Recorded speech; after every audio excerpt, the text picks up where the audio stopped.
Dengan saya yang sebenarnya Afia. Saya Tiara Nurfitri. Saya Tiara Sirawadani. Saya Fatimah Fadila. Saya Ahmad Rizky. Saya Jalan Nurul. Saya Ahmad Rizky. Yang pertama ada melawan kuasa negara kolonial periode sebelum abad ke-19. A. Perlawanan rakyat Mataram Islam. Sultan Agung yang memerintah Mataram Islam dari tahun 1613 hingga 1645 memiliki impian menyatukan Pulau Jawa di bawah kekuasaan Mataram Islam dan mengusir kekuasaan asing terutama VOC. Upaya penyerangan pertama terhadap VOC di Batavia pada 22 Agustus 1628 tidak berhasil. Serangan kedua pada tahun 1629 melibatkan pendirian lumbung padi di Tegal dan Cirebon oleh pasukan Mataram. Namun VOC mengetahui rencana tersebut dan membakar lumbung-lumbung padi, yang menyebabkan kekurangan persediaan makanan bagi pasukan Mataram Islam. Kesulitan ini menjadi kendala serius dalam melanjutkan perlawanan mereka. Selanjutnya, perlawanan rakyat Banten. Di bawah Sultan Ageng Tirtayasa pada 1650-an, Banten berkembang pesat. VOC berusaha memonopoli perdagangan di pesisir Jawa dengan menggunakan politik adu domba. Sultan Haji diprovokasi oleh VOC bersekutu untuk merebut kekuasaan dari ayahnya Sultan Ageng Tirtayasa. Pada 1681, Istana Surosawan direbut dan Sultan Ageng pindah mendirikan keraton baru di Tirtayasa. Meski pasukan Sultan Ageng mendesak pada 1682, VOC membantu Sultan Haji memukul mundur perlawanan. Sultan Ageng ditangkap pada 1683. VOC menaklukkan Banten dan perdagangan di pesisir Jawa menjadi monopoli VOC. Jadi selanjutnya di sini ada perlawanan rakyat Makassar. Kerajaan Gowatalo atau Kerajaan Makassar merupakan salah satu kerajaan besar yang berdiri di Sulawesi Selatan. Kerajaan ini didirikan pada abad ke-14 dan mencapai kejayaannya pada masa pemerintahan Sultan Hasanuddin tahun 1653 sampai 1669. Beberapa kali VOC datang ke kerajaan Gowatalo untuk berunding dan meminta diberikan hak untuk monopoli, tetapi semenjak era Sultan Malikus Said hingga Sultan Hasanuddin, VOC tidak pernah diizinkan melakukan aktivitas dagang. Laksamana Spelman menyerang Makassar pada tanggal 21 Desember 1669. Setelah 1 hari 1 malam, pasukan VOC mundur dan mencari aliansi kepada raja-raja.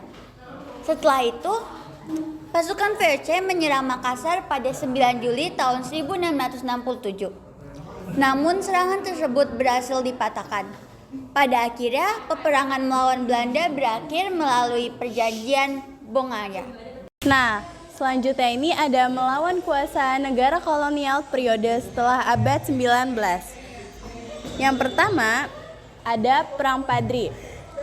Perang Padri ini terjadi sejak tahun 1803 hingga 1838 di Sumatera Barat.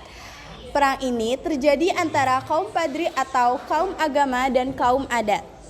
Karena pemimpin ulama di kerajaan Pangaruyung menjalankan syariat Islam, tetapi ajaran ini ditentang oleh kelompok penghulu atau kaum adat.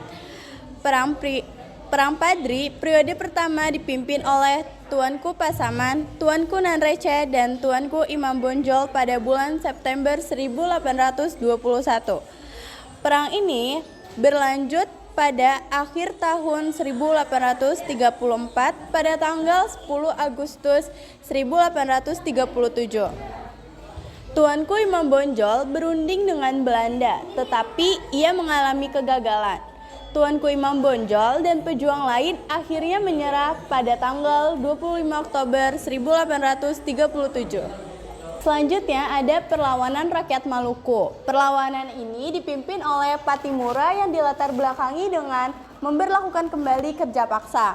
Hal yang menjadi akhir perang Patimura yaitu para pejuang ditangkap oleh Belanda, yaitu Kapiten Patimura, Antoni Ribuk, Philip Latumahina, dan Said Parintah, harus berakhir di tiang gantungan depan benteng New Victoria, Kota Ambon. Perang Diponegoro. Perang Diponegoro dari tahun 1825 sampai 1830 terjadi karena Pangeran Diponegoro menentang campur tangan Belanda dalam urusan kerajaan.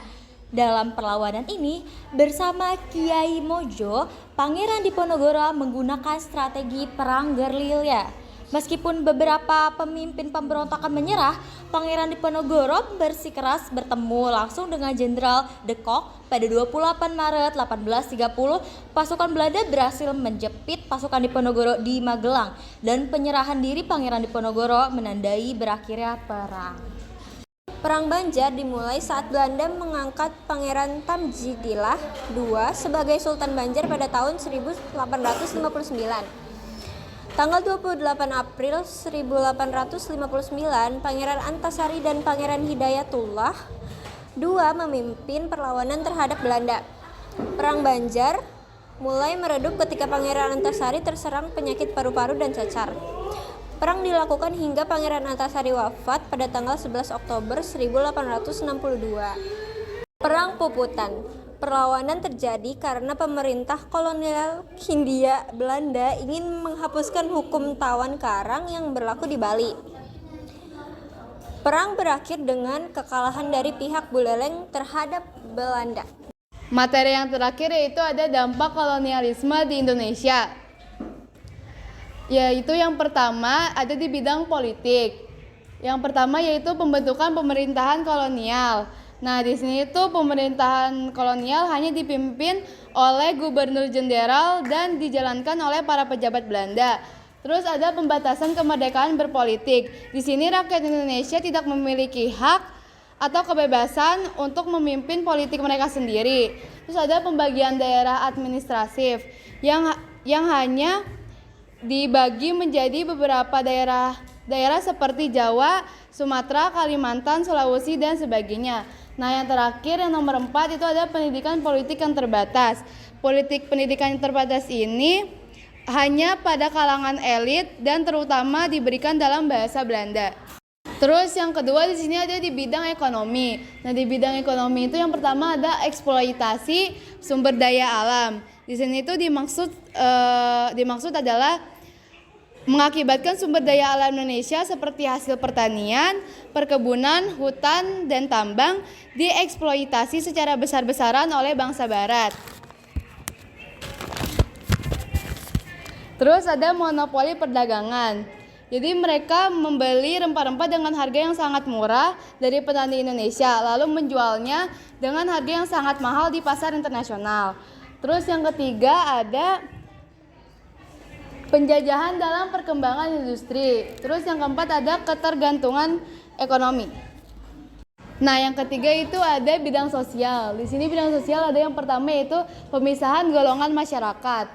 Yang dimaksud sistem kasta atau dipisah berdasar warna kulit dan status sosial.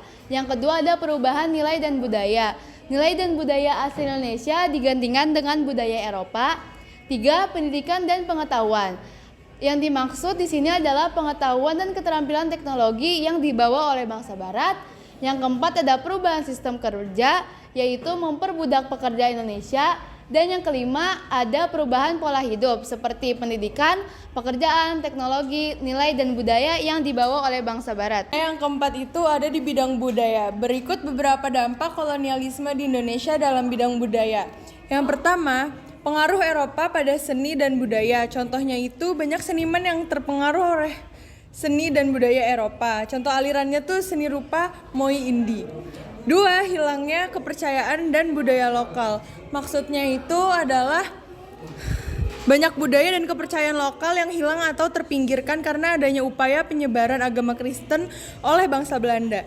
Yang ketiga, meningkatnya mobilitas dan pertukaran budaya. Artinya itu orang Indonesia mulai terbuka dengan budaya-budaya dari luar dan menjadi lebih terbuka dengan cara hidup dan gagasan baru. Yang keempat, pemiskinan dan penindasan kelompok masyarakat. Lalu yang terakhir, perkembangan bahasa Indonesia. Kolonialisme juga memperkenalkan bahasa Indonesia sebagai bahasa nasional Indonesia yang satu. Lalu yang terakhir, nomor 5, ada di bidang pendidikan. berkaitan erat dengan kebijakan politik. Program politik etis meliputi edukasi, pendidikan, irigasi, pengairan, dan migrasi perpindahan penduduk. Pemerintah kolonial Belanda kemudian membangun sekolah mulai dari tingkat dasar hingga perguruan tinggi. Contohnya itu ada satu, Opleiding School voor Inlandse Ambtenaren atau OSVIA merupakan sekolah untuk pejabat pribumi. Yang kedua, School tot Opleiding van Inlandse Artsen atau Stovia merupakan sekolah bagi dokter-dokter pribumi. Yang ketiga, Technische Hogeschool atau Sekolah Tinggi Teknik di Bandung. Dan yang keempat, Sekolah Guru atau Kwekschool dibuka pada tahun 1852 di Solo. Dan itu memperkenalkan bahasa Indonesia yang satu. Sekian dari kelompok kami. Wassalamualaikum